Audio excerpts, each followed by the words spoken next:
चार मोमबत्तियां की कहानी। ये कहानी चार मोमबत्तियां की कहानी के बारे में है, जिसमें ये बताया गया है जीवन में हर समय एक सा नहीं रहता। कभी उजाला रहता है तो कभी अंधेरा। रात का समय था, चारों ओर घुप्पा अंधेरा छाया हुआ था। केवल एक ही कमरा प्रकाशित था। वहां चार मोमबत्तियां जल रही थी।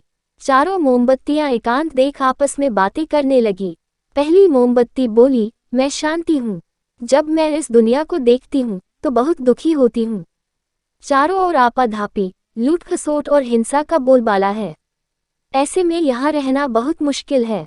मैं अब यहाँ और नहीं रह सकती। इतना कहकर मोमबत्ती बुझ गई। दूसरी मोमबत्ती भी अपने मन की बात कहने लगी, मैं विश्वास हूँ। मुझे लगता है कि झूठ, धोखा, फरेब, बेईमानी मेरा वजूद खत्म करते जा रहे हैं।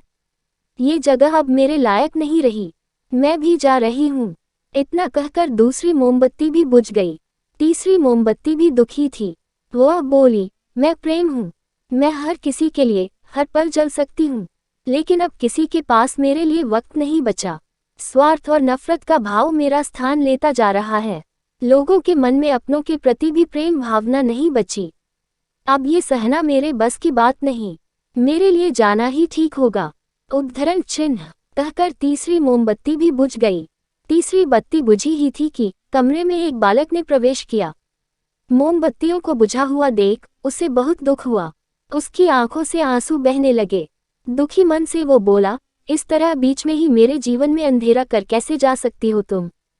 तुम्हें तो अंत तक पूरा जलना था, लेकिन तुमने मेरा साथ छोड़ दिया। अब मैं क्या करूँगा? बालक की बात सुन चौथी मोमबत्ती बोली, घबराओ नहीं बालक।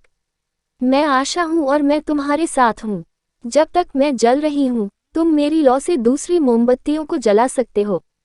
उद्धरण चिन्ह चौथी मोमबत्ती की बात सुनकर बालक का ढाढ़स बंध गया। उसने आशा के साथ शांति, विश्वास और प्रेम को पुनः प्रकाशित कर लिया। सीख, जीवन में हर समय एक सा नहीं रहता। कभी उजाला रहता है तो कभी अंधेरा।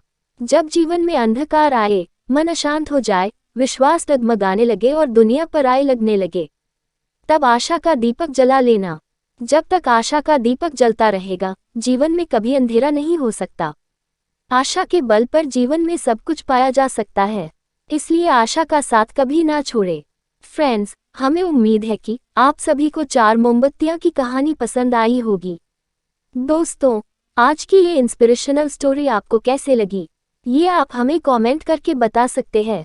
हम ऐसे ही कहानियां आपके लिए लेकर आते रहेंगे। धन्यवाद।